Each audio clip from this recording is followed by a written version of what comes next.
Welcome to Film, where we break down films in the way anyone can enjoy. Whether you're new to movies or a seasoned fan, you're in the right place. Hey, I'm your man Phil. This is my homeboy Isaiah right here. Hello. I call him Zay sometimes, but I'm trying to figure out a name for him. I have multiple names. Bro, what's multiple names that you like? I don't know. I wouldn't say I have a lot of names. Uh-huh. Anthony, producer Anthony, who's not here. He's not even really a producer. That's why I have the headphones on right now. But he helps set up, and we're thankful for him. Mm-hmm. He calls me a bunch of different things. I have Zay. I have Izzy. I have other names. I feel like Izzy would be a cool one to make like a name with. Because Yeah. I have Film, and then Izzy, like Izzy Maniac. I don't know. I don't. You're think like, I'm no. No. I'm just thinking, Dude, please we'll put some workshop. names down, y'all. Put some names down for my homeboy. Every week we start the pod with this discussion of what is my name gonna be. I want something No, cool I for love you. it. I love it. Real fast, we got shelves. Mm-hmm. We don't have a lot. This is just the stuff I had in my room. So we'll try to add more to it as time goes on. But for now, this is what we got. We got Thanos. I don't know if it's gonna pop up on camera. That's actually really cool. Thanos pop figure. I got this graded Spider-Man comic book with, I think it's Punisher's first appearance, if I'm not mistaken. Wow. The Spider-Man 2 I love that Collector's one. Edition. And I got my Cal Kestis lightsaber from Disney World. Bro, a Cal Kestis lightsaber? Yeah, you don't see. Hold on. That is actually pretty sick because I low-key love the lightsabers in Star Wars Jedi Fallen Order and Survivor. Oh my gosh. My bad, guys. I got to geek out real quick. Like that Geek lightsaber, the lightsabers in that game, Here, show it to camera. I love messing with it. Bro, look at this thing. Look at this. And It's you said you got it at Disneyland? Yeah. Low-key, how much? I heard those things are like super expensive. Yeah, I dropped like $350. Bro, you know what's even $350? Yeah, bro. It was on my senior trip, and I was feeling good. So I my was like, gosh. I got to drop money. You know what's funny? It doesn't even come with a blade. It doesn't come with a blade. You know No. what? Low-key, this is still like one of my favorite lightsabers I've No, ever I like seen. it for the hilt, for That sure. too. That's like all I want. Like, I love customizing this part in the game and everything. Yeah. And then, like, I put the gold right here, though, in the game. As you should. But That's this real. is so cool, guys. Come on. Yeah. Come on. And Tell it us has what you think about the It has wall. the broken end, too, which is just, it's perfect. Because, The like, you know how in broken the end fits. game, like, it gets, Yeah. It's awesome. That is so cool, man. No, literally. Like, I love lightsabers. And I love... Is that how it fits on? Like that? It's fine, yeah. You're like, it's whatever. If it falls, it ain't going It's back. not going to fall. It's just, like, it's because it's so big. Like, I knew that was going to fall. All right, let's see if we can put that right. It's okay. Honestly, don't worry about it. You know what? I'm You just lay going to it do down. that. Let's go. Boom. You can still see it. Anyways, that was us. That's me flexing my things in my room. But Phil, we got a lot to talk about, so let's sir. get to it. First in the news, Sinners trailer 2. We finally know what this movie is about. It's not just a bunch of dudes dancing in a barn. It's actually about something. Bro, I am so excited for this movie. I am too. The trailer quickly became. This trailer made the movie quickly. Like, it's gonna be probably my most anticipated movie of the year, if I'm being honest. I'm very excited. I worded that very poorly, but I'm very excited for this movie. It looks awesome. Bro, I just think that it's so cool. And obviously, Michael B. Jordan and Ryan Coogler. Those are my guys. Did I say that name wrong? Coogler? No, you said it right. Coogler. That sounds weird. Anyways. It just sounds funny. Yeah. But those are my guys. They made a lot. I mean, I love Creed. I love Black Panther. Yeah. And I loved Fruitvale Station. I've never seen that. It's a movie that is, I think it was based on a real story, but it's about these people on New Year's Eve. They get into some trouble because they got into a fight. And obviously they're colored, both black and Hispanic. And they get in trouble on the subway because they got into a little small disagreement or fight. And then they try to be cool after because they see cops. And then the cops notice them, profile them, get them, put them down. And it's pretty much just a long night of the cops questioning them for getting into a fight. And it gets serious, out of control. Yeah. But anyways, I just think it's cool that outside the MCU, we're getting another movie. Like, outside of it, I'm just nervous on how it may perform because I think it's super cool. Like, and the thing that sucks is the second trailer. You know my rule. I don't like watching second trailers because I feel like the second trailer tells too much of the story. And I watched it because I was just too excited. I saw that first image of Michael B. Jordan and his twin, Michael B. Jordan. Yeah.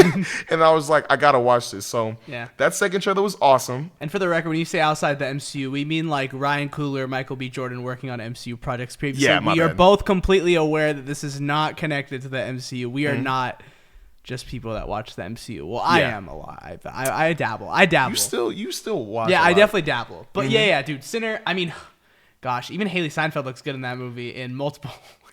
I really loved her accent, bro. Like when she was like, "We're gonna kill all y'all." I was like, "Oh." The amount of people What? posting on Twitter that picture of her with her face and being like, "Hey, No.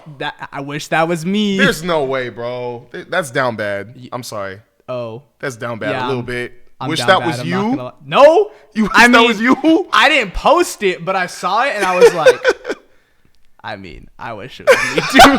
No, Dude, no. I saw so many people making fun of Josh Allen because they're like, bro, how you gotta lose your chance in the Super Bowl, and then you see a trailer of your wife feeling up Michael B. Jordan.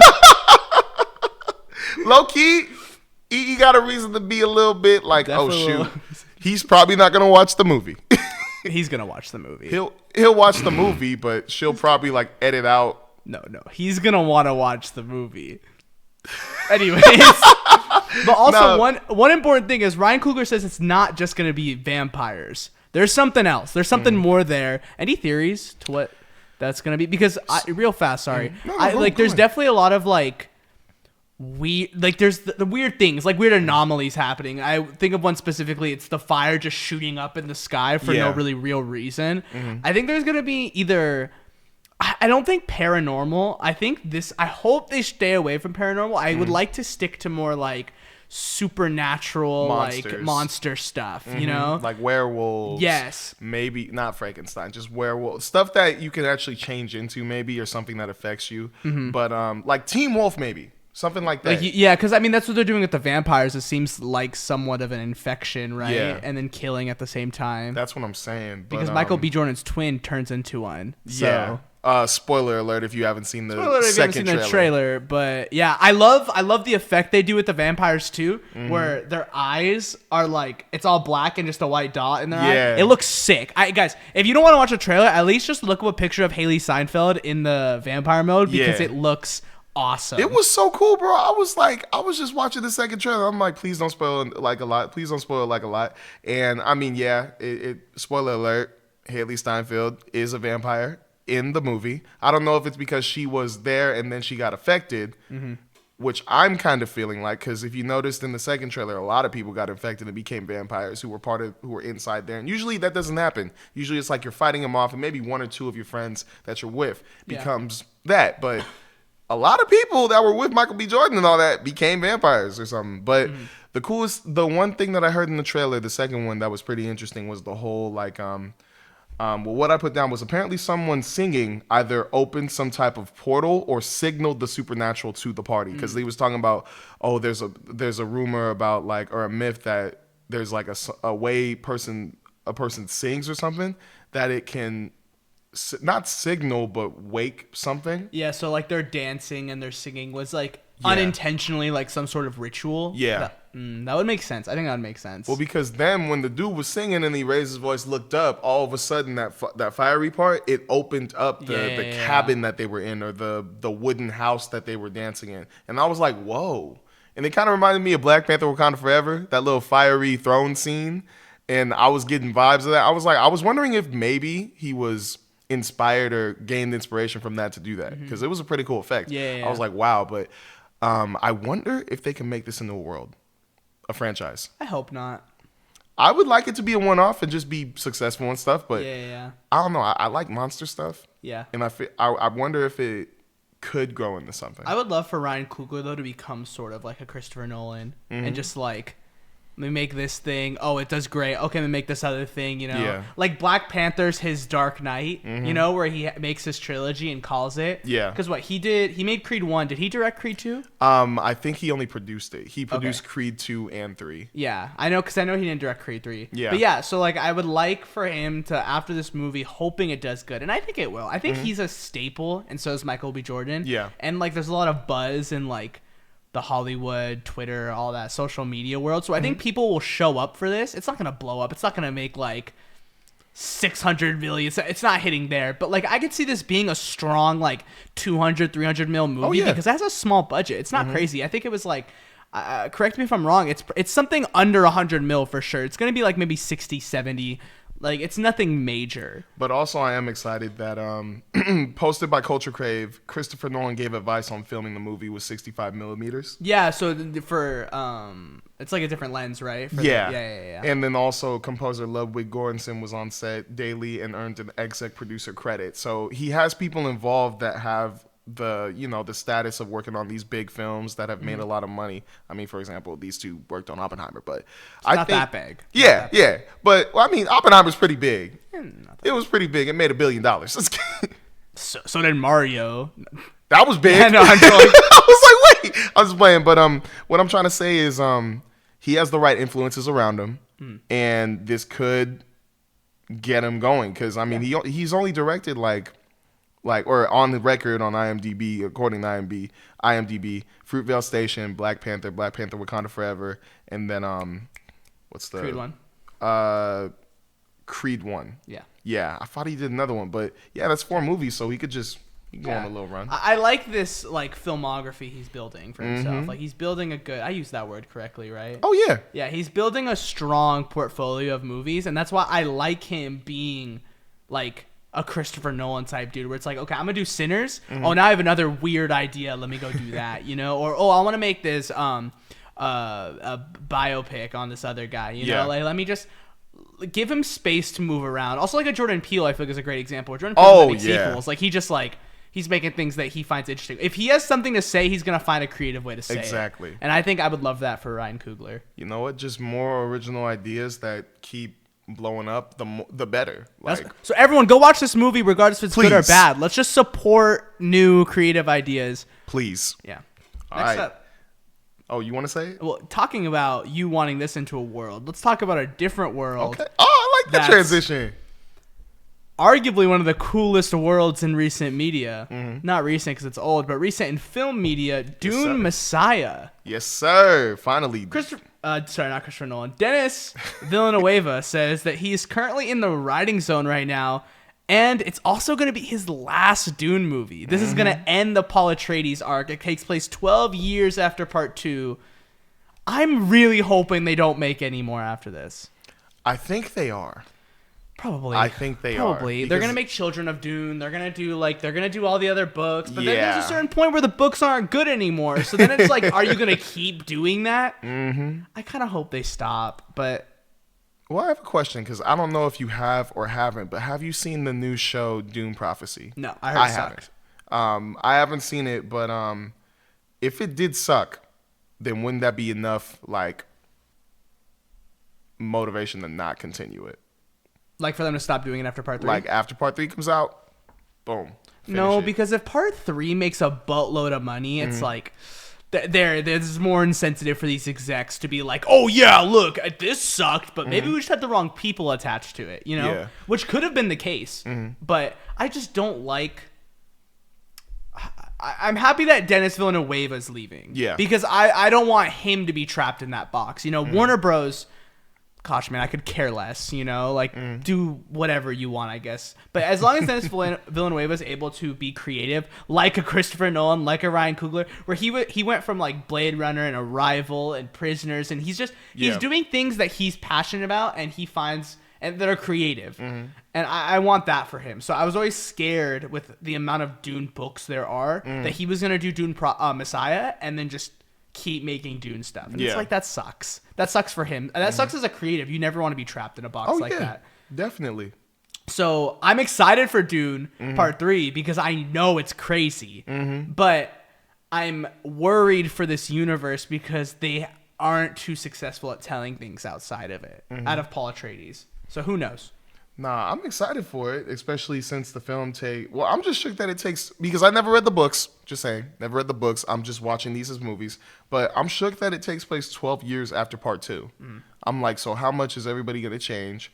Does that mean that, well, I mean, it did say in the, when I was reading more on it, that he's not really safe. Like, everybody is gunning for him because of his power in politics now.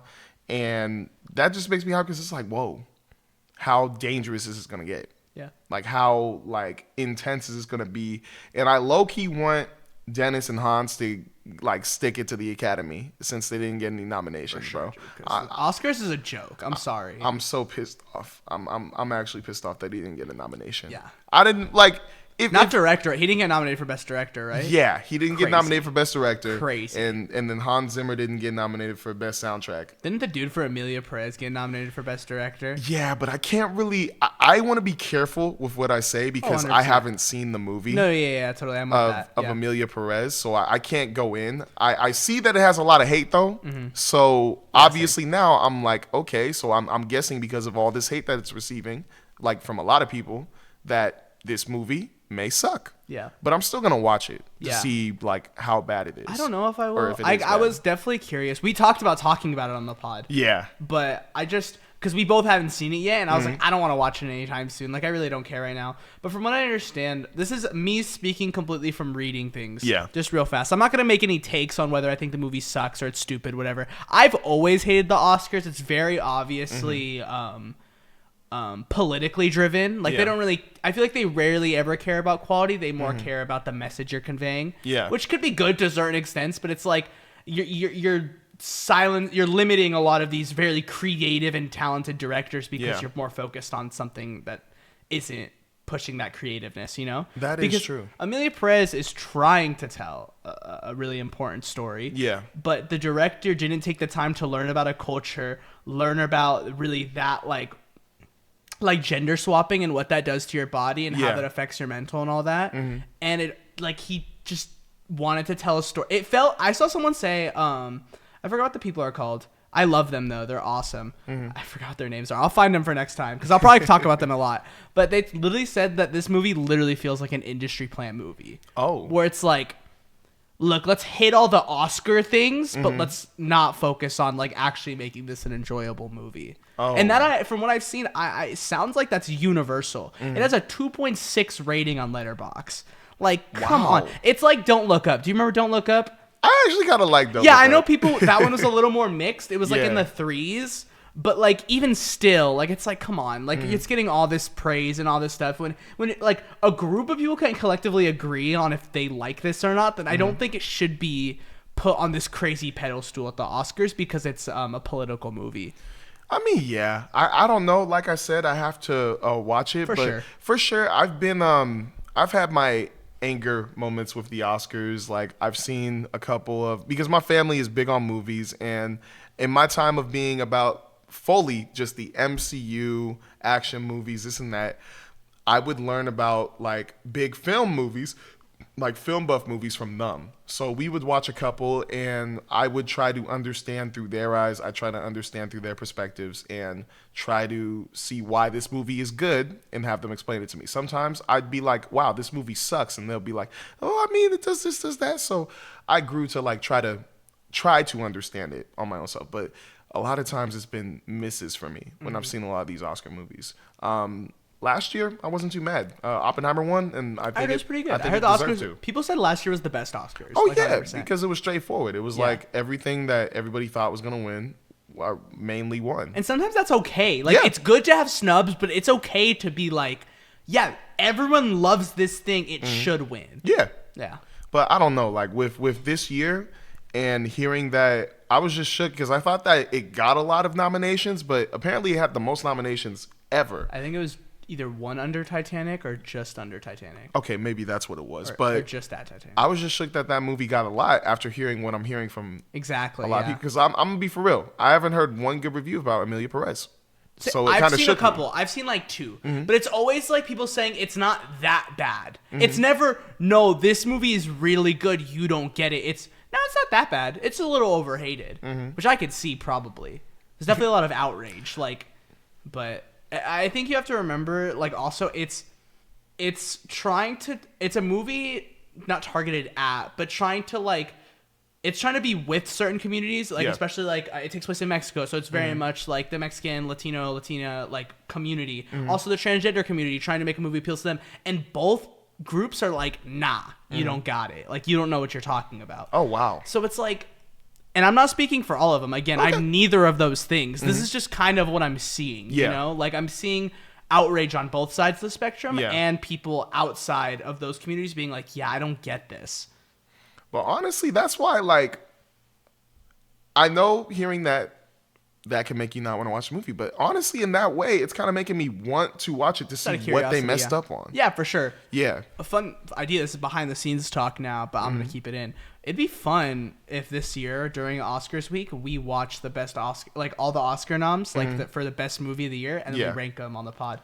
Bro, I just saw That'd be kind of fun. Oh, I definitely want to do that, but I we'll do just saw The Brutalist, and I'm so glad I did, but because I actually really like The I heard Brutalist. it was so good. I heard someone from my church said it was. They didn't get it. They thought it was overhyped, and they're a big movie buff, and I trust them. Well, I honestly understood it after I finished it because, I mean, part one, so good. Like, I honestly was inspired to become an architect for a second because, bro, the way he was making some of the buildings, the way he was making like a room or something, I was like, bro, that's dedication. That's awesome the way he's doing it because it looked incredible. Like the way it was filmed was incredible. I think VistaVision, that's how they filmed it. But what I'm trying to get at is, I think that the way it was shown to us was like it's showing us an American dream or trying to be in the American dream.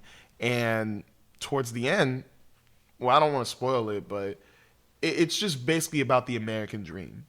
I'm gonna leave it there because I don't want to spoil it for you. But I heard it was pretty good from a lot of other people. It's just I just like the way they finished it off, and I like the way I like the movie. Yeah, we'll talk about it more, but we should do that before. I don't want to spoil too much. And during March, we'll do our Oscar talk probably. Next up, speaking of Oscar-nominated directors, M. Night Shyamalan is making a new movie with supposedly Jake Gyllenhaal. Have they said what this new movie's about? I haven't heard anything, and I just want to put out there, I have not seen a lot of M. Night Shyamalan movies. I've heard about a lot. Seen The Last Airbender.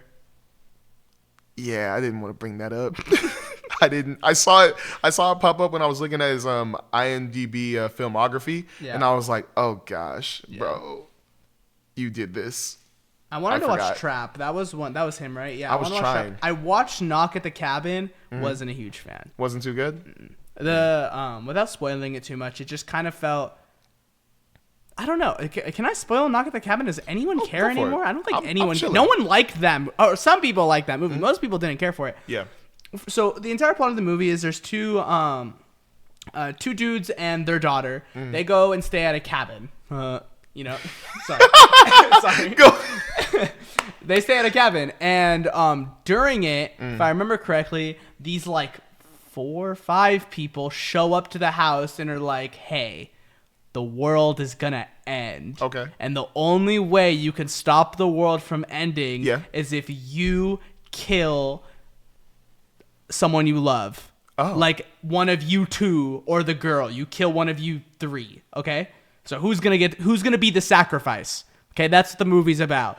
All right? And it's heavily based on like Old Testament biblical like prophecy stuff. So it's pretty cool me seeing that. It's just fun.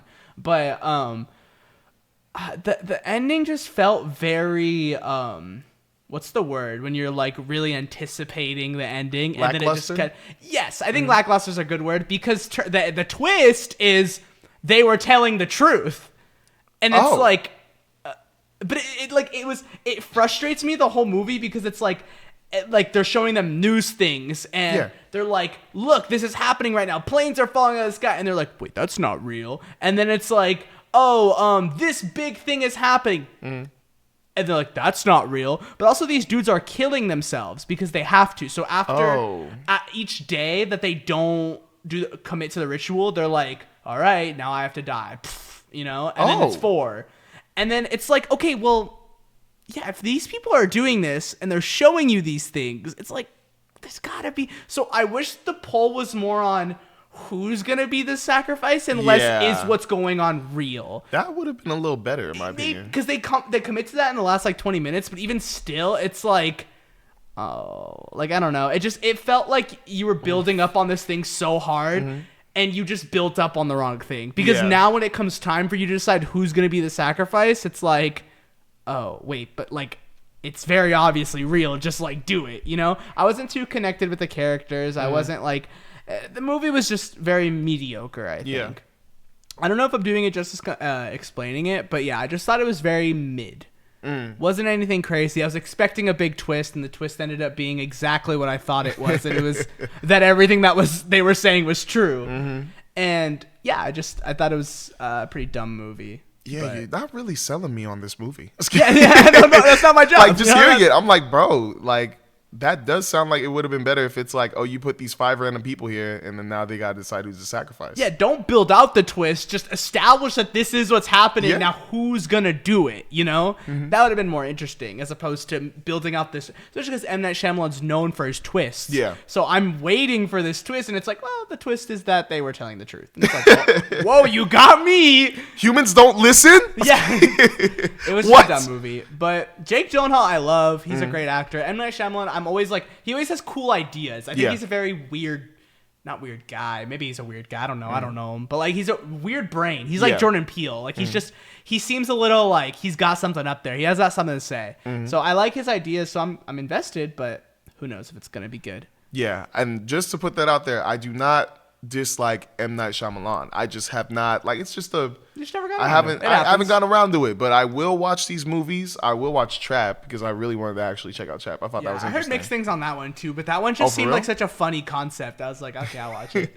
I just thought it was interesting. Like, they trapped a serial killer at a concert and they're trying That's to figure out hilarious. who it is. I'm like, that actually is pretty interesting. Yeah. But I just, the Jake Gyllenhaal thing, if he really is in a movie with him, I would love for him to get a part of like him trying to be like figuring out a mystery like the way it was with Prisoners.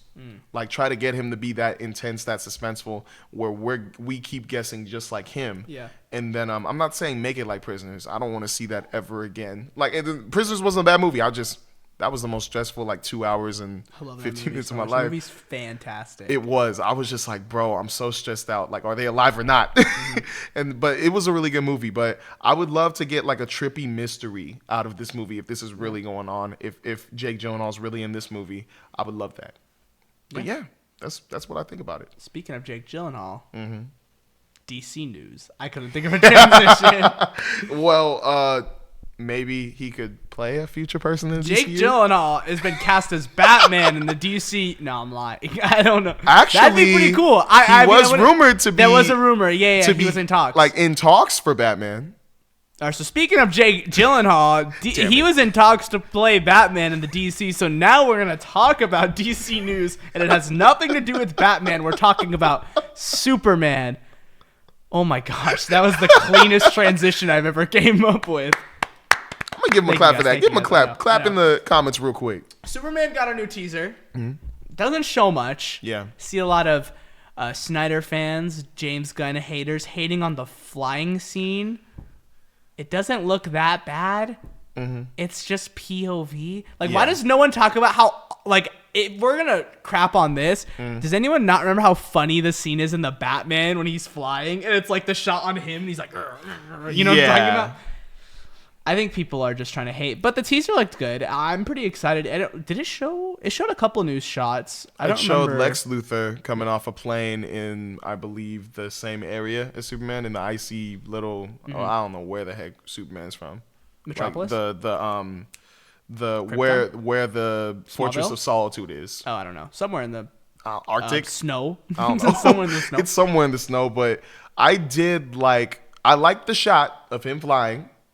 I just wish that it stayed on him in that angle when he spun around. I'm not mad at the face. I'm not. Here's the face if you guys are wondering. I'll pop it on the screen too. Yeah. There's the face real quick. Lad. That little lad, yeah. That little lad, but I wasn't too mad about it. I thought it looked a little bit weird, but I still liked the shot. I was like, wow, he's flying. Like, that's pretty cool. I still think that Man of Steel's flying was a little bit better, but also we haven't actually seen it in full movement. That's why I'm not tripping. Yeah. I still think it looks super cool. And it reminded me of Top Gun Maverick a little bit too. That little spin, and then it switched to his, like, the front part of the, well, I'm going to call him a ship because that's the way it was in Top Gun Maverick. But I think it's cool that he was inspired by Top Gun Maverick with this movie because I think that works. Yeah. Me and Phil are going to be in Comic-Con during Superman weekend.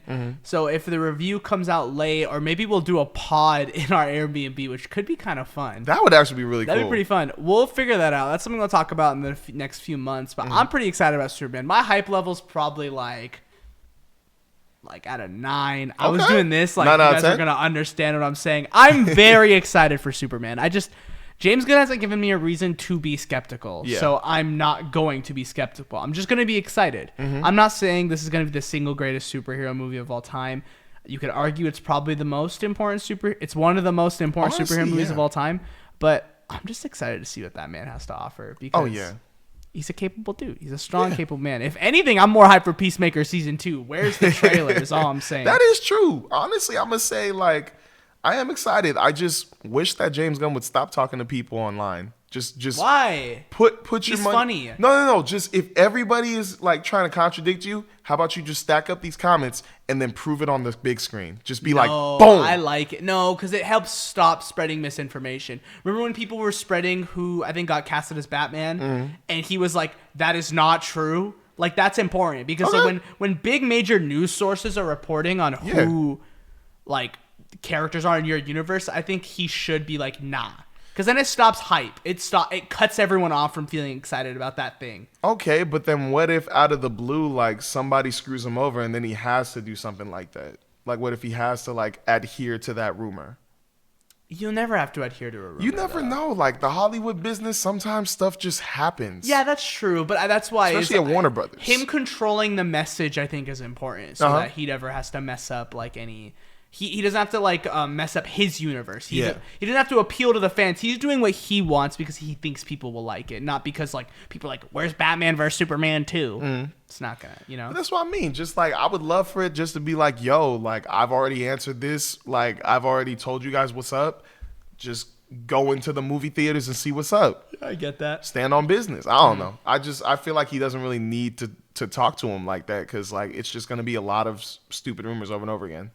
But also in DCU news, I'm hearing a lot about Lanterns, bro. A lot of good things. We're getting some good news coming up, bro. I really love Green Lantern. Like I love the whole idea. I love that it's like almost like an army corps or something like that, but it's super powered. And the stuff I'm hearing, like the thing from the Hollywood Handle, I do not know how to pronounce this person's name, but I don't have it written down. I can try. Porna Jagannathan. What's his name? Teases DCU Studios Lantern series. Production starts on Tuesday, and she calls it the best sci-fi script she's ever read. Wait, who did you say got cast as Sinestro? Ulrich Thompson. Okay, sorry. I thought I heard you say something else. Oh, nah. This is a person who's attached to attached to the DCU Studios Lantern series. Oh, okay. But either way, I'm hearing a lot of great things. I believe... I love the casting so far. And then this Ulrich Thompson dude, I don't know too much about him. I saw a couple of, I was trying to look up what type of movies and TV series he's been a part of, and I haven't seen any of them. But he looks like Sinestro. Like, I can see him in I don't know what color that is on Sinestro. I want to say purplish pink. But I could see him being Sinestro, and I could see him being a good character in this Lantern series. But I'm really excited, bro. I love Green Lanterns. I love the space cadets thing, and I think, like, honestly, if you think about it, it kind of reminds me of Buzz Lightyear sometimes. What? Just a little bit. The Green Lantern type stuff. Thing. Yeah, that's fair. It's just a faraway place with all these different types of aliens, like fighting for these different What did they call it in Green Lantern? They had a name, like their sectors or something. I don't know how I haven't read a lot of Green Lantern stuff, but like they're a corps. Yeah. So like it's just like a group of people together. Yeah, I'm just excited for Lanterns, bro. I am too. I think it's actually going to be really good. Yeah. But now, ending the DCU news, let's get into a little touch of Marvel real quick. Let's talk about this really good show that just came out with 2 episodes. I'm talking about Your Friendly Neighborhood Spider-Man. But no, hold on. I mean, I can't. Oh, you're going in? No. Give me 1 second. What's up? What you thinking? What you got? A surprise news segment that we forgot to talk about. What happened? We have a bunch of new Invincible season 3 castings that we need to talk about. Really? Remember, you sent it to me and we forgot to write it down. Yeah, my bad. I found it. Okay, my fault, ladies and gentlemen. All right. So let me run through the new people if I could. I found the list. Okay, cool. All right, these are the people that have just been casted into Invincible season 3. You have Aaron Paul playing Powerplex, Kate Mara playing Becky Duvall, Christian Convery playing Oliver, Simu Liu playing Multipole, Zolo. I don't know how to say his last name. I don't know. I'm not even gonna try. Dropkick and Fight Master. C Ma playing Mr. Liu. John Maggio. Damn it, I love him, but I always forget to say his last name. Playing the elephant, which he has before, so I don't know why they announced that. I think he's been playing the elephant. Anyways, and then Doug Bradley and Jonathan Banks both playing Mystery redacted characters. So me and Phil are going to talk about who we think they're going to play for spoiler reasons, but them being in the show is a big deal. Like Jonathan Banks, my favorite Breaking Bad character. I love him so much. He's literally the GOAT. I'm so happy to see him in Invincible because I guess I never really expected him to be in a voice acting role, but I imagine you're older in your age. It's probably like easier to voice act because you're not moving as much. So I imagine this is just a perfect opportunity for him to sort of settle down in his acting career and really like commit to this role that I think he's playing, which I will not say. And then Doug Bradley, who forgot what he's in Hellraiser. Who does he play in Hellraiser? I think he is the main villain in Hellraiser. I'll tell you. Scary. His voice, Pinhead. He's Pinhead. His voice is so scary. It's so scary. And if he's playing the character I think we both think he's going to play, then you guys are literally in for a treat. Invincible fans, you guys know what we're talking about. You can feel free to talk about it in the comments. I want to say his name, bro. Don't say it. I want to so badly, but for the surprise, I won't. We're not going to do it. But I want to. What do you think of these castings? Which one's your favorite? All right, well, from the ones we know of who they're playing. I want to say because who was the female actress you just Kate Mara. Kate Mara. Becky Duvall. Let me see your face again. I'm sorry. She was Sue in 2015's Fantastic Four. Oh yeah, Becky. Okay. It's between her or Zolo. Because I think adding Zolo to this makes it even like much more perfect. And even with that comic arc that's gonna come up with the two, I think it's gonna be really funny just hearing him like, because they were silly in the comics. Like they were, well, not silly, but they were like super like frantic and serious. And then they were taking Mark with them to. I'm not gonna spoil it, but they're definitely going somewhere. Oh, they're definitely going somewhere. But I love that Zolo's gonna be voicing them because actually, when I was reading it again, I was like, I could definitely see Zolo voicing these guys. Yeah. So I think that might be my favorite one. I don't know about Aaron Paul being Powerplex. I could just think about it from Breaking Bad, going like, "Get over here!" Yes. Like just doing it over and over again. He's like, "You did this." He's just. I don't know. You ruined my life. I think it works. Honestly, weirdly enough, this was probably my favorite casting. Is the Aaron Paul one? Yeah, Aaron Paul is a phenomenal actor, and it seems like he's also trying to get in voice acting. He's going to be in a video game coming out called Dispatch. Where it's, I'm really excited, and he shows off some of his voice acting roles. So he's capable of being like chiller, you know, not necessarily being like, well, So I'm excited for him to play Powerplex because I feel like that's like a perfect character for him to play. Yeah. Like if I were to have him play any character in Invincible, it's probably the character you choose, you know? That's probably true. Yeah. One interesting thing when I was thinking about Powerplex is who was going to be the voice actor for him. I was kind of wanting Rafe from Outer Banks. I don't know who that is. Let me find him. Well, he kind of plays like, well, he is a villain in Outer Banks to the Pogues. Yeah. And I was like, low key, I would love for him. I feel like his voice would fit for this because he kind of feels the same way Powerplex does in Invincible with the Pogues in Outer Banks. Yeah. So I don't know. I would love to hear him like act that out because I feel like he would have the right emotion for it. But Aaron Paul, he probably is gonna hit with this. Yeah. You did this to me. I just feel like he could do that. Yeah. But wow, I'm sorry I missed that, by the way. What do you think of no, it's all I missed it too. I forgot about it completely. It's been so long on it, so it's just like it really has. What do you think though about so there's a big people don't like the animation for Invincible. A lot of people hate it. And a big reason for that is people don't like how as opposed to pouring more money into the animation, they cast these like big time actors. What do you think? What do you think on that? I mean, I know that in the first season, the biggest thing that everybody loved was the fights, well, especially the fight between Omni-Man and Invincible because the animation was awesome.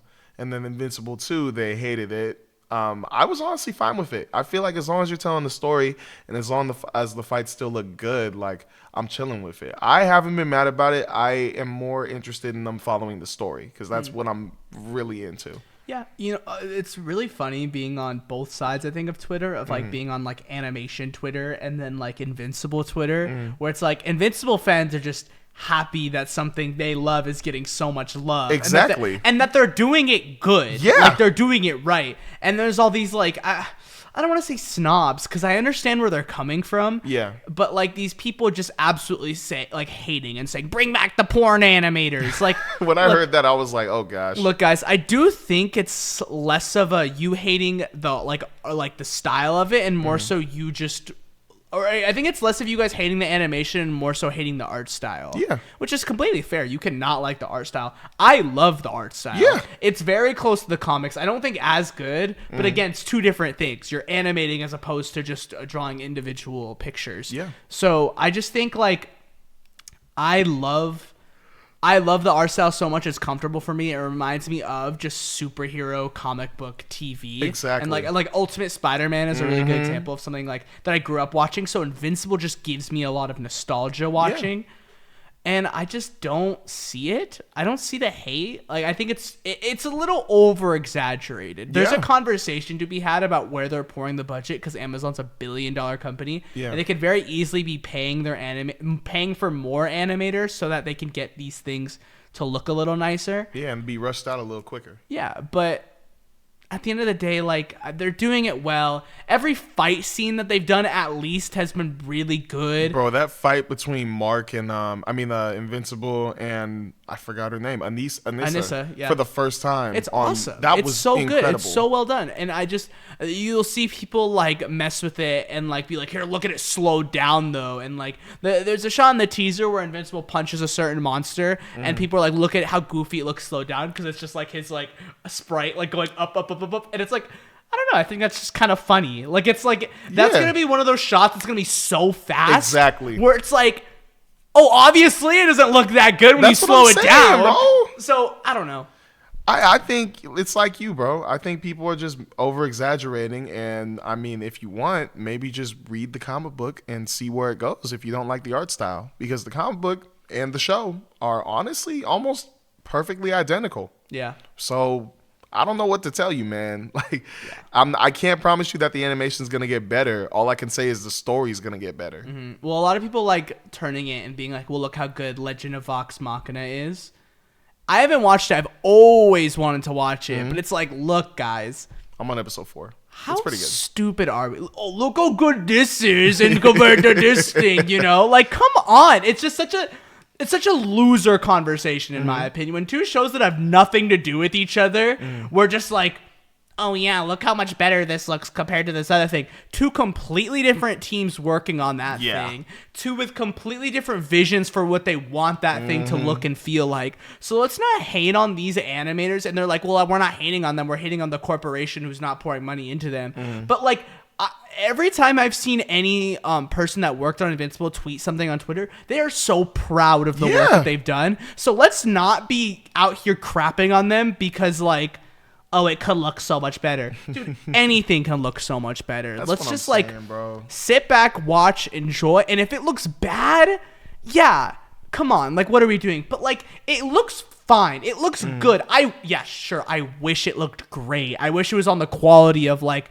Jujutsu Kaisen and Attack on Titan and these things these Japanese creators are able to work on. But the truth is, the working conditions there and here are completely different. Oh yeah. So it's not gonna happen. Yeah. And I'm okay with it. I'm content. It doesn't look totally fine. Yeah, it doesn't look so bad where I'm like, this is outright making me like regret watching this show. Yeah. No.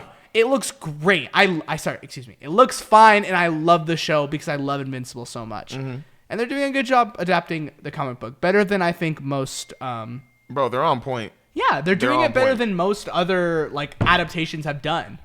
A lot of the times they don't do it well at all. this is doing it phenomenally, I think. And the better thing about it too is they once again they reiterated they're trying to go for 7 or 8 seasons with it, and that's how long I thought the show would take. Because some people were telling me, yeah, it's probably gonna be 3 seasons and it's good. I'm like, well, there's no possible way they can finish the story in 3 seasons because they said they want to finish the story. So I think that it's awesome that they want to put it out that long because they believe in the story that much. So I'm just hyped, bro. Yeah, like I love Invincible. It's the first thing I've read straight through all comic books, everything from start to finish to actually finish a story, because that's how invested I was in the story.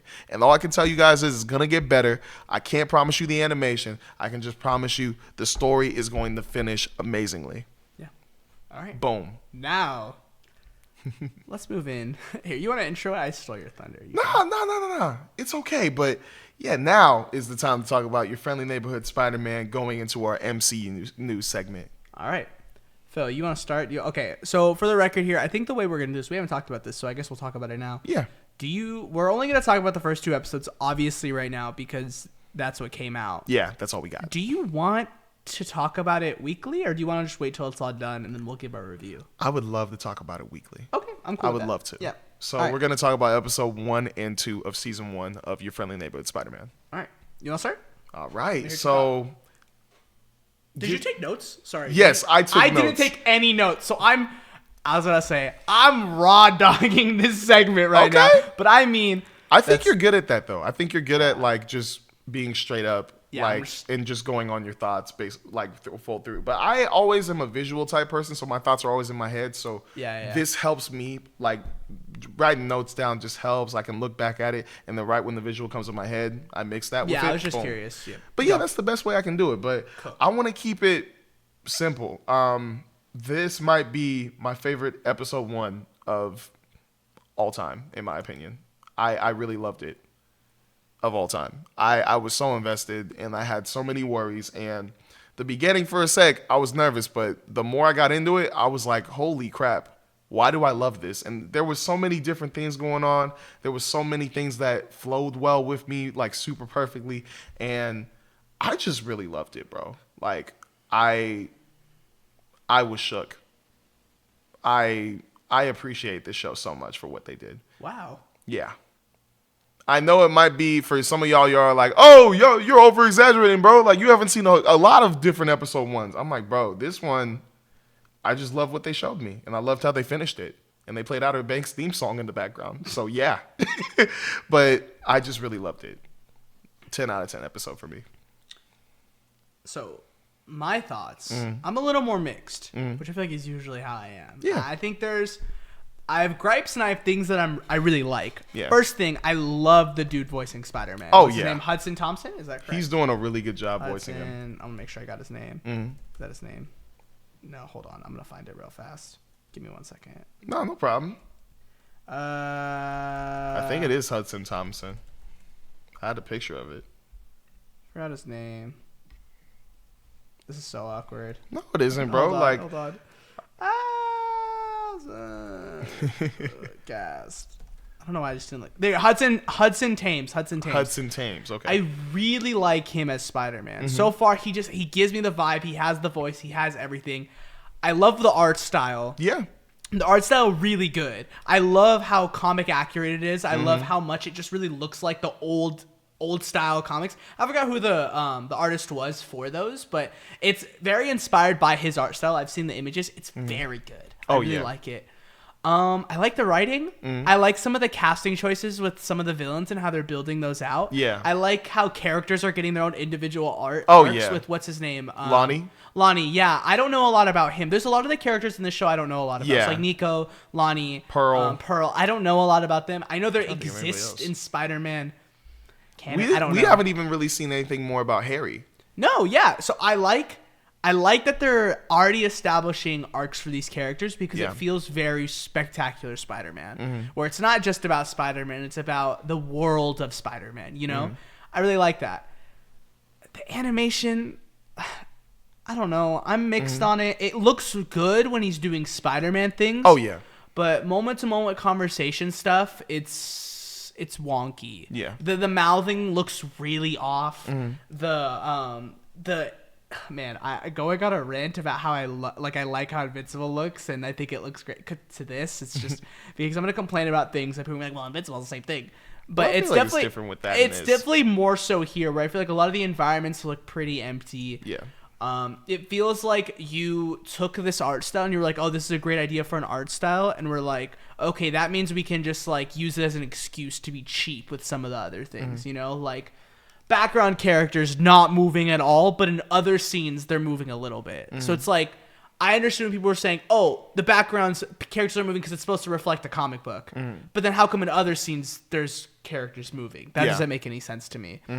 So I don't know. The animation's weird. I can see this being a story that maybe doesn't get good or gets good. I don't know. The truth is, I have no idea. After the first 2 episodes, I was left satisfied. I was like, oh, I like the direction this is going. Yeah. I love the dude voicing Norman. Do you know his name? Domingo? He's so good. I don't know his name. Domingo? But No.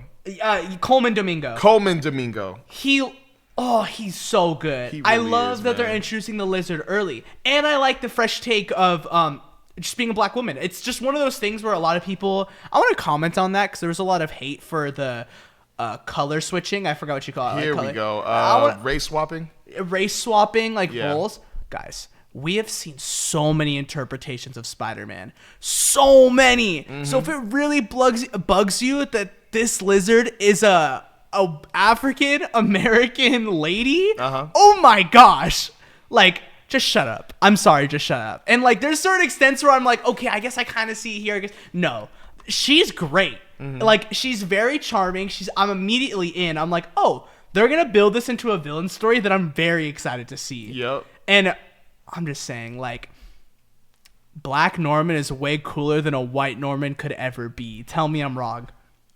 Maybe you're a little biased, but I'm just saying. I am not biased. I'm just trying to hear your take on it. I like it. There's potential for this to be one of the best Norman Osborns, I think.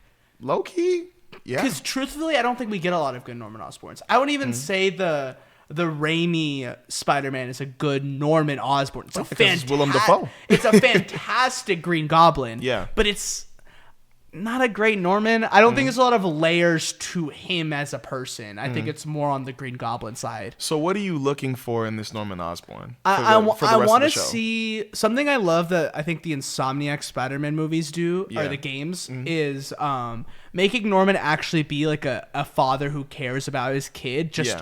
He's still a corrupt business leader. Yeah. I like that dynamic because there's someone who cares and who I can empathize with while also being like, you're a douchebag and you're dumb. You know, Yeah. there's that like push and pull of like, he's a good guy, but he also sucks. Yeah. That's what I hope. I hope there's layers to this Norman. Right now, it's kind of just like, he's mysterious and I don't really know what his game is, but I like that. Like, it's first 2 episodes, that's what you should do. Like, that's good. That's interesting. And I like this dynamic with him working directly with Spider-Man. Yeah. I'm just excited to see where that goes. And I think there's potential for him to be a fantastic Norman. And it'll shut up all these race haters that are like, well, it sucks because he's, you know, and that's just such a lame conversation because that shouldn't matter. You know, let's base it off the performance and the writing, not what the color of his skin is, right? Yeah. Like, I remember right when I saw the lizard pop up, like right when I saw Dr. Connors pop up, I just went, in my head, I was like, oh no. And it wasn't because, you know, the race swapping and the women thing. It was just because I know hella people are going to go in. With this. And they're probably not even going to focus on if she is actually having a good story, if she is having really good writing. They're just going to be like, well, it's not a man. Yeah. She's black. Yeah. What are we doing? And it's going to be like, oh, well, all this stuff was amazing. Her story arc, this and that. Yeah, but she's not a man. It would have been better if she was white. Yeah, you know, it's I don't know. It's gross. I just think that we need to let it play out. Yeah. We need to see like how this story is going to go. And I already like her. Like you said, I already like the way her very and Peter charming. are. Yeah. Yeah. But one thing about the animation was... But before you say that, we're going to take a brief cut.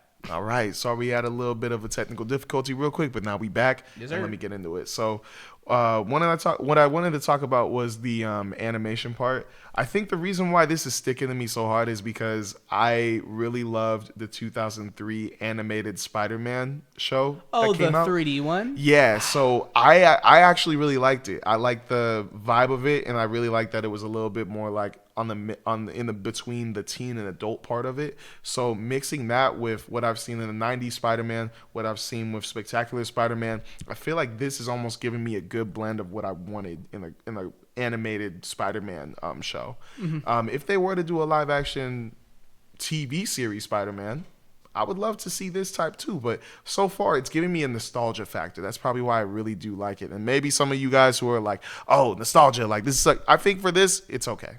I think it is. That's to me personally. Yeah. But it's doing a lot of stuff that's really good. For example, like when you said it works really well when he's web swinging through the city and stuff like that. I loved it. But also, I've seen a lot of behaviors and facial emotions that I think work and actually give it like some real life to me, like that I can understand how they're feeling, whether they're feeling uncomfortable, whether they're feeling super happy or excited. One thing I'm actually interested in seeing that I was kind of having a fan theory on was I think Nico likes Pearl. Oh, she does. She very obviously does. Well, I mean, I don't know about obviously. Well, every time she's like, I'm gonna leave you alone, she's like, okay, I'll stay with bro. When that came up, but I can see even without her, like I see nonverbal cues that I can tell, oh yeah, she likes her. But I think I really like that. I feel like it's gonna be a triangle? Huh?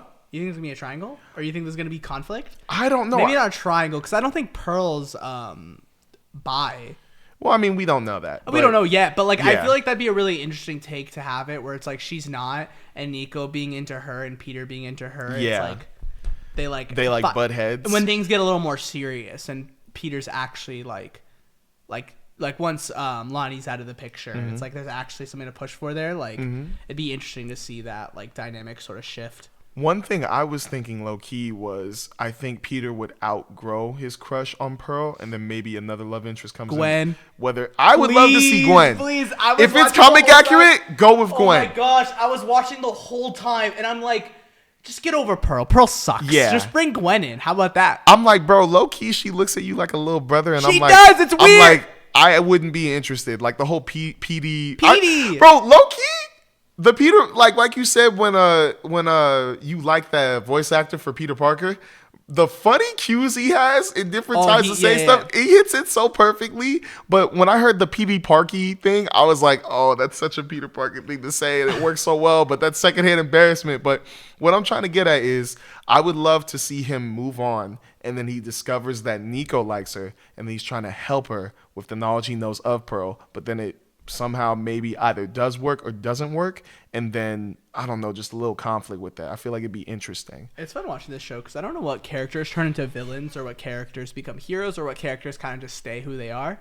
So don't spoil for me, because I'm actually excited to see Nico's arc, because I could totally see her shifting in either direction. Yeah, but one interesting thing, I really love that shot of Peter Parker and Lonnie walking away. Oh yeah, and it's like the two completely different sides. Yeah. But now I'm interested to see where the heck Lonnie. I don't know anything about him. Because Please Peter Parker's don't spoil from it for Queens. me. I don't know. Oh, people were saying he's really tragic. And I don't know. Cool. I'm glad that we'll be I'm able in to the same experience this page together. with you, Sick. bro. Yes. I don't know nothing about Nico, Pearl, Lonnie. This entire cast I know nothing about. That's what I love. Yeah. But it's like, imagine if all three of them were to become villains, and then like Peter has to like.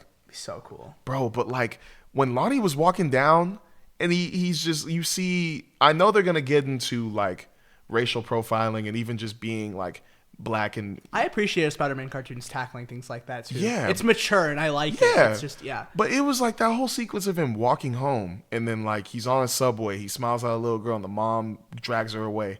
He's walking on the street home, a police officer's following watching him. He there was another instance that happened when he was, I think it was just that he was walking and he just felt like sad for some reason. Yeah, because it's after the police thing, right? Like he's well, actually I think it was even before that. Well, because doesn't he see like a couple like bad dudes, like drug people, like people doing stuff on the street, and it's what like, it was. Why aren't they being followed by the cops? And he's like, he's just walking home. But that's another reason why I really love that moment where Peter thought that he was just another jock who didn't know anything, and he answered the question, and Peter was like, he apologized quickly for trying to think, and it wasn't because of his race, it was because he was a football player, an athlete. Yeah.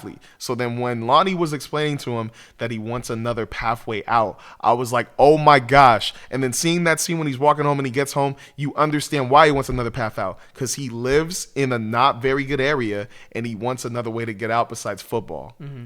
And that is awesome. Yeah. That is so cool, bro. And that's literally what, oh my bad, I'm sorry. No, you keep going.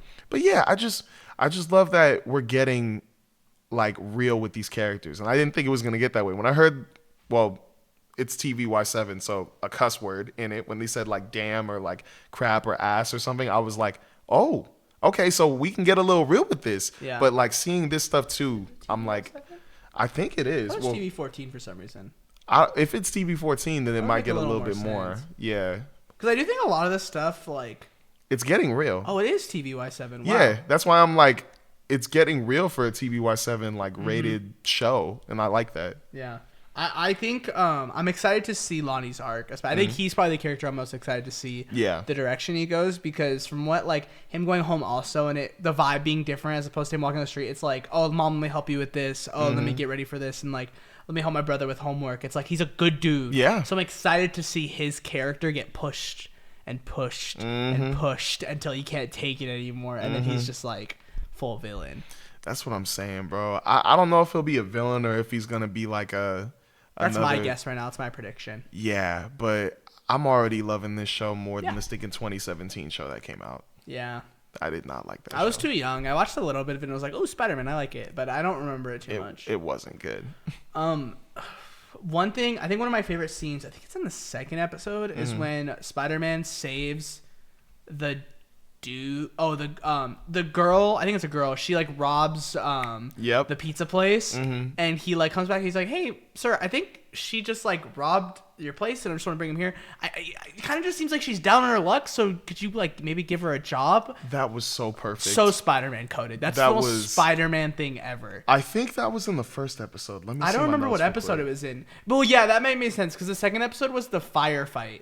Yeah. I'm just trying to see if it was in the first or second episode, because that's maybe why I really loved the first episode so much, because like the sequence of events that was happening, like going from that to then, well, actually, my bad, continue on. I'm still trying to find that scene. I also really like the scene when he's in the fire building and he's like, oh yeah, some guy wants me to burn all the buildings on 32nd Street so they can get so they can rebuild them into nice condos to make money.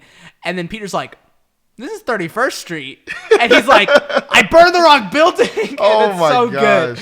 That I loved. It was so good. And then when they go into the pet store and Peter's saving him, he's like, okay, got you. Oh, saved you. Oh, yep. Okay. And then like, oh, he's like, did I just knock him out?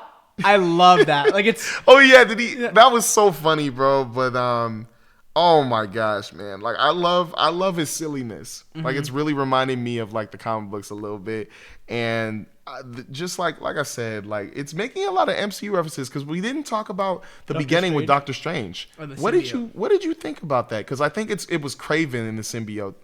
I think it was. I guess it was pretty beefy. I didn't say. Well, not just that; it had the fur, like I on the outside, like the little collar. So I was thinking maybe it's Kraven in the symbiote suit, but also Doctor Strange saying, "Wait, we're not supposed to be here." I was like, I didn't know. Could he be an alt universe, you think? Yeah, low key. Like I was like, could it be? Because it was giving me a lot of MCU vibes with it, but maybe that's just because they're used to Doctor Strange being like that. Maybe. I mean, they didn't know. Man, it's hard to tell how connected this is to the MCU. Because Yeah, it's a multiverse, obviously. Oh, is it? Yeah, well, because it's like, remember they recreate the exact scene from Civil War, but instead of him seeing Tony Stark, he sees Norman. I wanted to talk about that too. Yeah. I hope they stay away too much from the MCU stuff. I hope this kind of remains to be its thing. I would hope maybe that's like a breadcrumb for a later season when they tackle a little more multiverse stuff. Yeah. Which at that point I'm okay with. Like I'm cool with like touching on multiverse. I just hope this whole show doesn't end up being like a build out to the wider MCU. I kind of would rather this just be its own Spider-Man universe. Well, I think it is its own Spider-Man universe, but I feel like maybe there will be an event in an episode where he somehow ends up in the MCU and then goes back to his world. I hope it's more like by its own. I know it's its own Spider-Man universe, more so like it doesn't have to stick to some of the things the MCU established. Like I hope it could just be its own thing, you know? I also like that this Spider-Man does act like Tom Holland. It does a little bit, yeah. Like, he actually does seem like Tom Holland in these. And I also like that scene where he was in the classroom drawing the classic suit. And it actually looked really cool. They're going to go to that for sure. It honestly gave me vibes of the Ultimate Spider-Man suit a little bit. Yeah. It looked like it. If I remember correctly, it does. I'm trying to think of what else I liked. I loved all the web swinging scenes. I loved the scene where he got out of his suit from eating the pizza. Yeah, actually, you're right. Oh, that's what it was. Yeah, so it did happen in episode 1 because remember he got a free pizza from the guy. And then he walks. You're and then right. he goes, he garbage dives, he gets the disc, and then he goes back home, pulls up the Queen's thing, and then he's walking through exactly the same sequence from Civil War. Too, yeah. That was the same song they played in Civil War? I'm pretty sure, right? Oh, I need to watch that again. Yeah, I did not know that was in Civil War. Yeah. Wow. I need to watch that movie again. But sure I'm not wrong. Keep yapping. Nah, it's cool. But yeah, like just the sequences that it lines up with some of the like best scenes in the MCU, in my opinion. Like, I just love that they're doing that. And another thing I wanted to actually bring up too is the spider. Oh, where it comes from. So that's where I think multiverse. Yeah, but like, remember when the spider? Oh wow. Yeah, they literally recreated it frame for frame. Okay, Yeah. that is really cool. Mm-hmm. But also, the spider bit Peter, and then it crawled away. I noticed that too. Into a bag, a student's bag. Miles? I low-key think it went onto Miles Morales' bag. Okay. Now low-key. Don't get mad at me. I don't think I want Miles. Because I like the freshman year, Spider-Man's young. Yeah. It's just him. I hope we don't do Miles anytime soon. But low-key, what if this could be a trial run to see if they can get, like, they finish the season off because they haven't started stuff on Spider-Man 4, and they're just trying to see would people love if this version of Tom Holland ran into the same version, same age version of Miles Morales.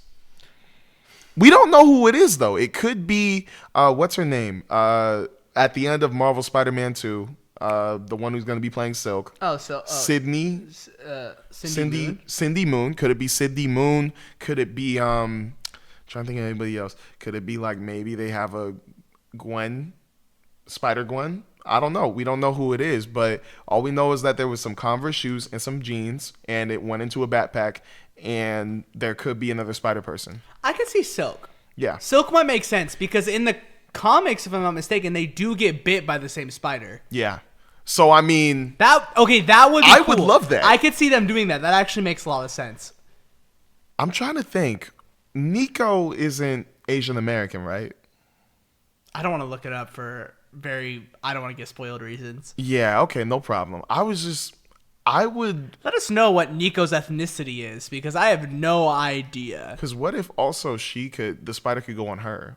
But it wasn't her bag, That right? is true, but it could travel. Remember, the spider could just move around. That's true, yeah. But sorry if I'm yawning a lot this episode, guys. I've had a long week. I'm tired, but hey, I've it's noticed okay, I'm yawning man. a lot. Yeah. We're just going in on this show. I'm trying to see if I missed anything. Oh, Uncle Ben, they talk about him, yeah. The way they were talking about him, though, could he still be alive? Because the way they were phrasing it, he was just talking about May being there, and after everything that happened with Uncle Ben.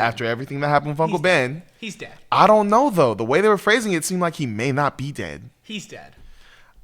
I'm keeping it open just in case. I think it was like a different way of saying Uncle Ben's dead. Because how many times can you say Uncle Ben's dead? You know that is true, and she did cry. So I don't know. I'm trying to see if there's any like loopholes we missed or something like that.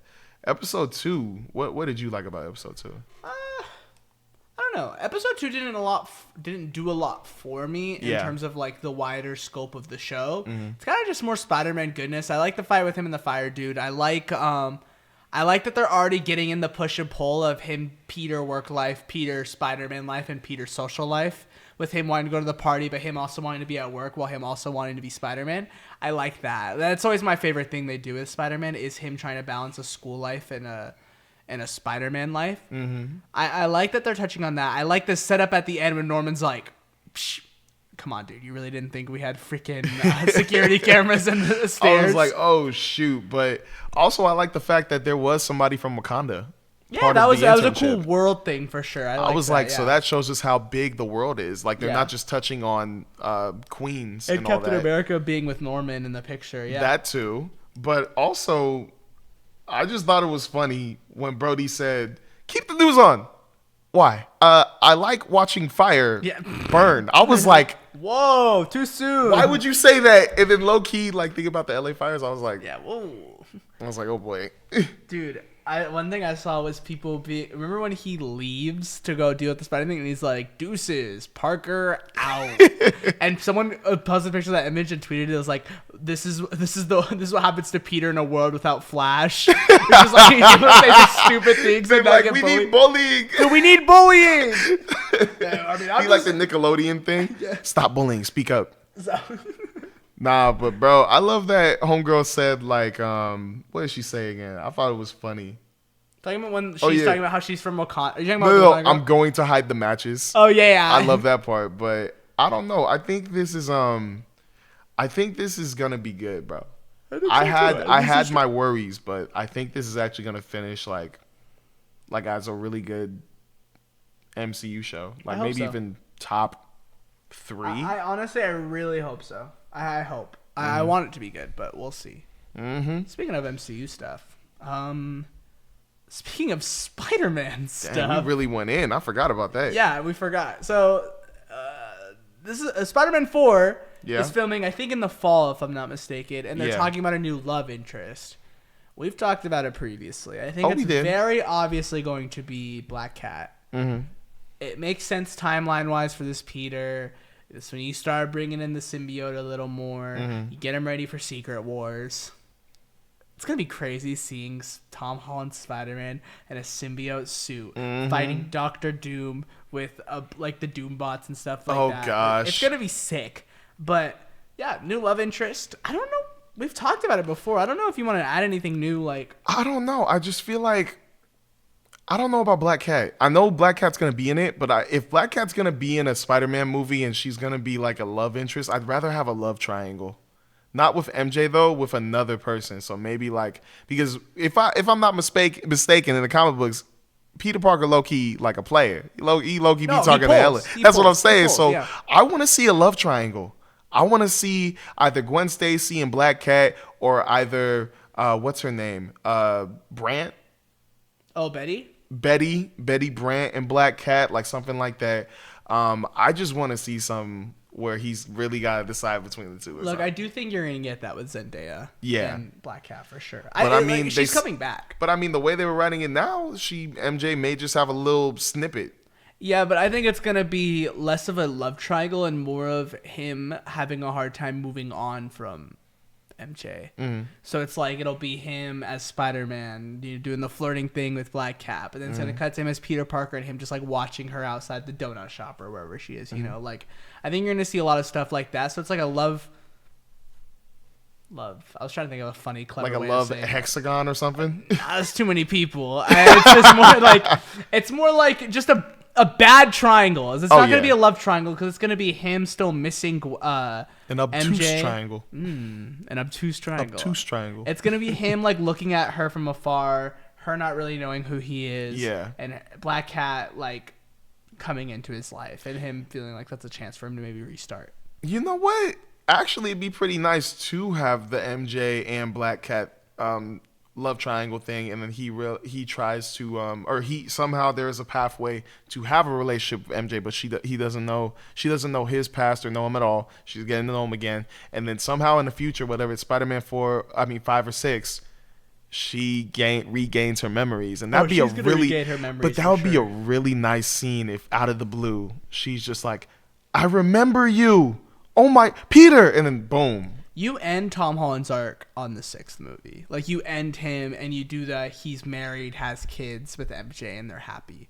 For sure it's happening. No way Tom Holland wants to play Spider-Man. I think he said he'd love to play Spider-Man for the rest of his life, but I don't think actually he wants. He's going to want to retire at some point. I kind of want Tom Holland Spider-Man to die. Like in the Miles Morales, like no, I low-key want to see the Green Goblin versus Spider-Man thing where Green Goblin's like souped out on roids and stuff, like souped, like that's how he looks, and then he kills Spider-Man. But I think in the context of the MCU, if you already killed Tony and Spider-Man are very close, you can't like build up Spider-Man and then just kill him off the same way Tony did. But I mean, he's gonna get 3 more movies, so it's kind of like give him 3 more movies and have a happy ending. Why can't we have an older Spider-Man?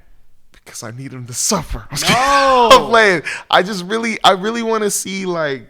I would love to see how it would look on the big screen with the Miles Morales, like, or what was it, the Death of Spider-Man, or was it Miles Morales #1? I actually don't know. I've never read Miles Morales, like any Miles Morales comic. I read them all. I'm trying to remember if it was Miles Morales #1 or if it was Death of Spider-Man. Let us know in the comments which one it is. Because, yeah, please. Or Phil will just text. Next up, more MCU stuff. This one I'm really excited about. Actually, I'm gonna go out of order because I like the next one, so I want to talk about this one because this one I don't think we have a lot to talk about. Yeah.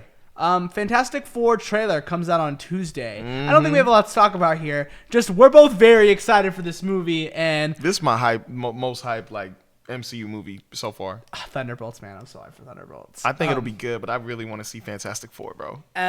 Fantastic Four, yeah, comes out trailer Tuesday. I'm hoping to see a good amount of it.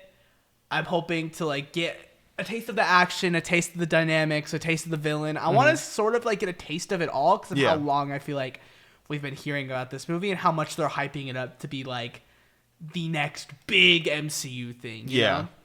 Because I feel like we haven't gotten that in a while. I'm just trying to figure out like what like they could show us that's not too much.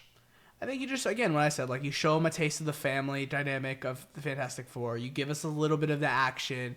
You introduce us the villain in Silver Surfer, and then you call it, you know? Is the Silver Surfer the villain? No.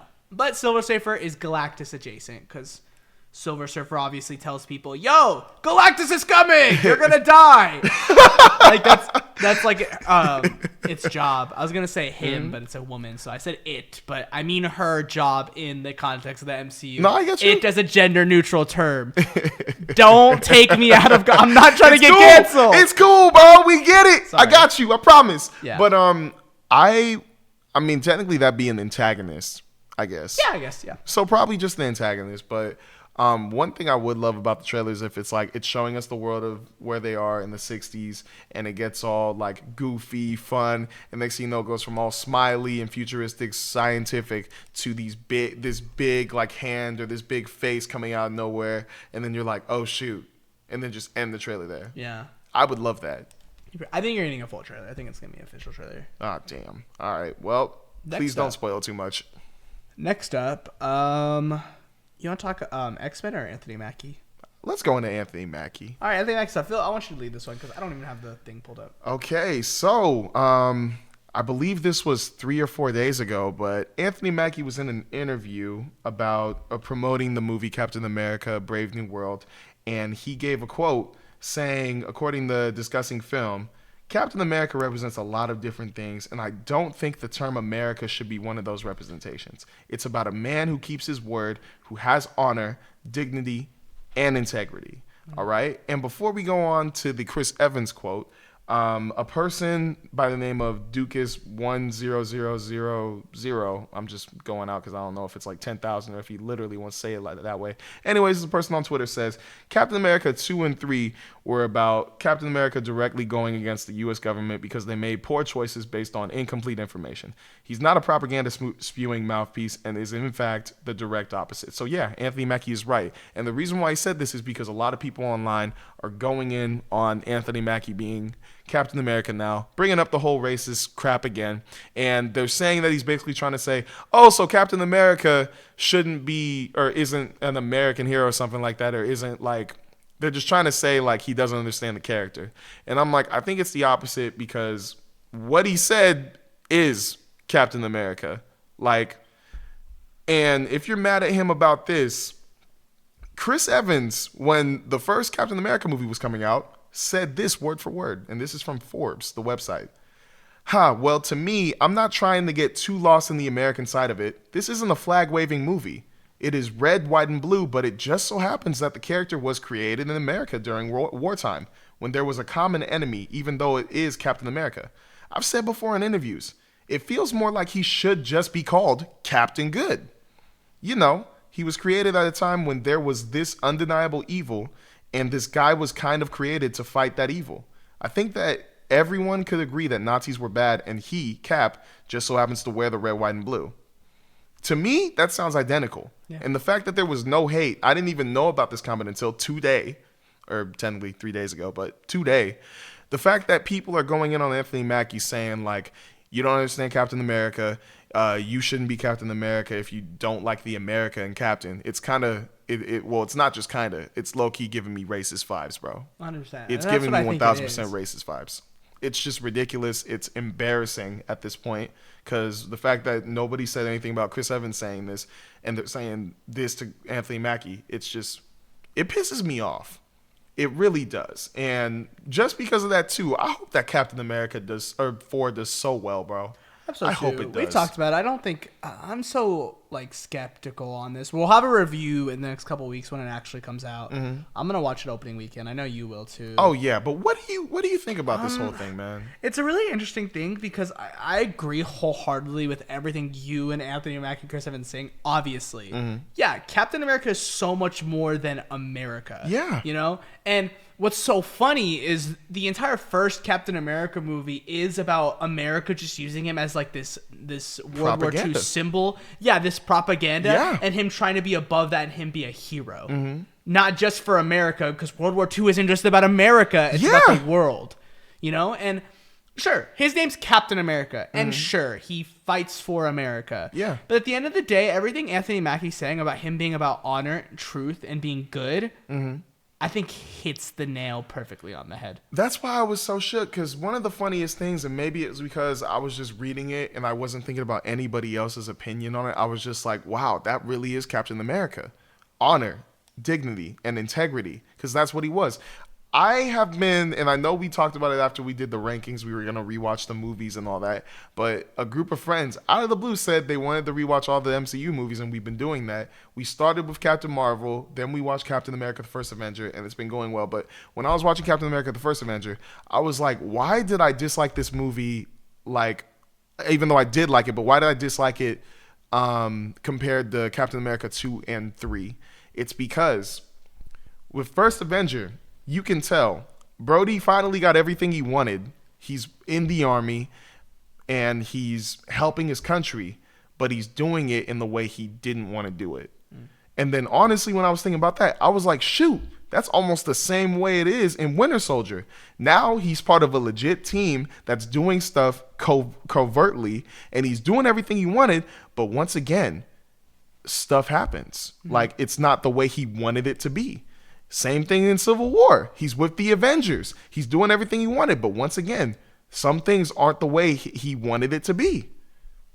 It's like the theme is right there and we just ignored it. The theme is literally America's bad. Yeah. But like not bad. I don't want to say bad like it's a smear campaign on this country that we live in. But it's very much like the American government makes decisions without having the full understanding of what's going on. And it's Captain America's job to correct those. Yeah.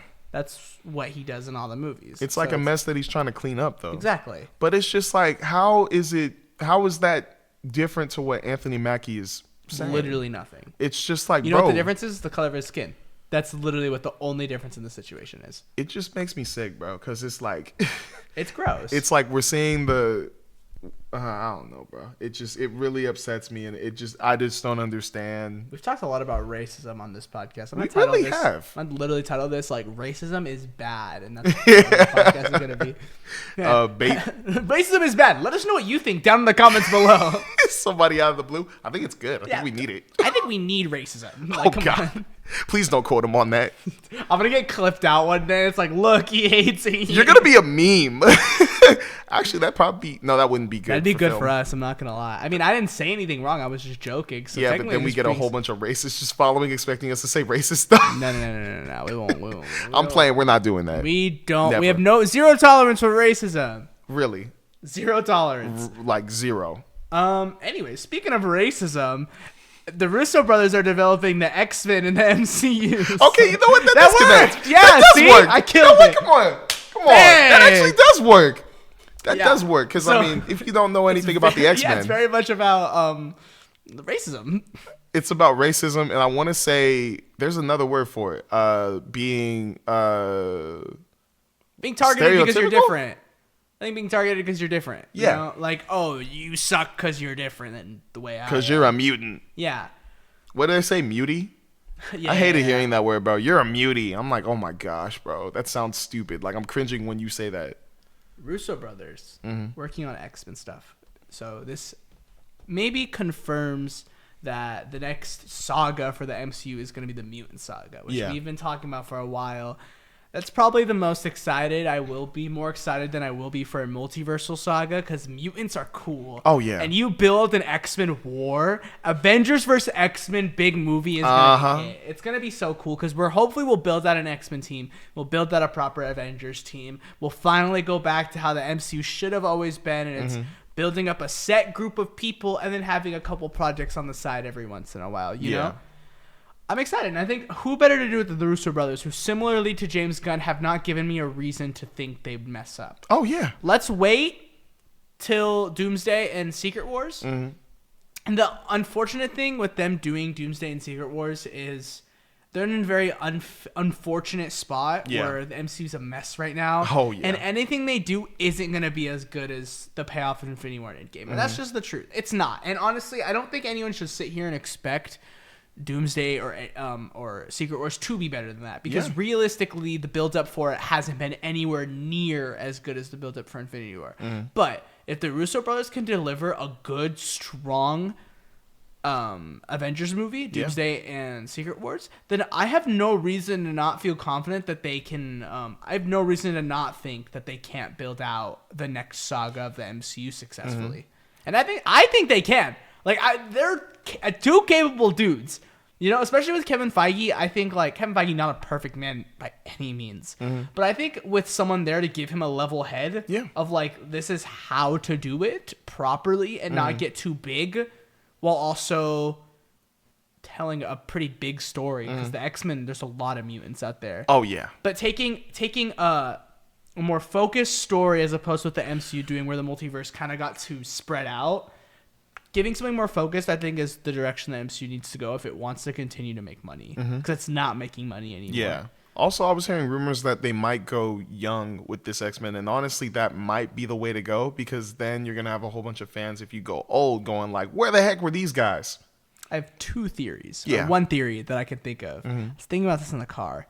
So you know how Captain America 4 is going to introduce adamantium, right? Yeah. Post-credit scene. The one post-credit scene for Captain America 4. Are you guys ready? At the end, credits done. Yeah. Fades in. Yeah. You see a random lab, some science thing. You're like, what's going on here? People are freaking out. It's like things are going crazy. Okay? You see a soldier man run across the screen with a case in his hand. I think I'm literally copying a post-credit scene that's already been shown. But this is the point that I'm trying to make. Okay, go on. This movie is going to set up Weapon X. Oh. At the end of the post-credit scene, we are going to get the Striker for the MCU. Oh. And we're going to finally start setting up mutants just before we hit Secret Wars.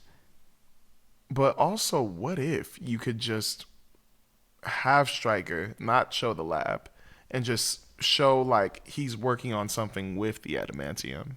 That's what I'm saying. Yeah. Sorry, that's what I mean. Okay. I got too into the... Because the Weapon X thing, I don't know if you want to start that soon also, because you have Hugh Jackman playing Wolverine. I think it just like bring... Yeah, you're right. He just established he wants to work on something with adamantium so we can get his... So we know Wolverine's coming, like an actual MCU one. Yeah. That's what I mean. Because like we know that they're going to do like X-Men, but we don't know like which person is playing Wolverine after Hugh Jackman. Yeah. So here's my prediction for the post-credit scene of Captain America 4. I think Stryker's going to show up in the post-credit scene. And the one post-credit scene they're going to have, Stryker's going to show up, building up, hey, I'm working with adamantium. How can we make this into a weapon? For sure. That's what I think is going to happen. That would be so cool, bro. Yeah. But I like that. I would love that, like without a doubt. Because low-key, when I was thinking about it, I was thinking like they just show a hand or something, like attached to like, or like on like one of those metal beds or something, and then you see like the claws come out. But I'm like, I don't know if that'd be too soon or something. I feel like that would be good too. I feel like you have the X-Men without Wolverine like right now, and then like you make an X-Men movie, and then at the end of the X-Men movie, you have Wolverine come in. Yeah. A young Wolverine. Yeah, I agree. But like one theory I have with this was, like you said, because I wrote it down and I was glad you said it. If Doomsday hits, let the Russo brothers work on the big team films for the foreseeable future. I agree. Because think about it. The Winter Soldier, amazing. Civil War, amazing. Probably the best versions of the superheroes we've seen, especially Spider-Man. Avengers Infinity War, amazing. Endgame, amazing. So if Doomsday hits, they've had, well now, hypothetically, they've had 5 movies Bangers. with all these heroes in it that have all been bangers. So I feel like from that point on, the math says any movie they do with all of these Avengers or MCU superheroes together will be a guaranteed hit. So it's like from now on, X-Men movies, X-Men versus Avengers, the Ultimates, whatever you do, I say let the Russo brothers direct it. And then you try to figure out everything else below it. My thing was with Ryan Coogler, I think you should let him do Miles Morales and Blade. That'd be cool. Because you have time. Yeah. It's not like we're rushing to see Miles Morales. Yeah, Blade is not coming before Doomsday. So it's kind of like, why not just let Ryan Coogler do it? I agree. But just try to set out, like, I think you got to get your directors in order to, like, to do these projects. That's just my take on it. Yeah, I agree. I'm excited for the future of the MCU. But this has been the Film Podcast, where we give you an authentic take on our favorite movies, TV shows, and anything we really want to talk about. That's Phil. I'm Isaiah. Soon to be named something cool with Izzy or Isaiah or whatever you want to be called. We need to figure it out, bro. We'll figure it out. Hope you guys enjoyed. See you guys next week. Peace.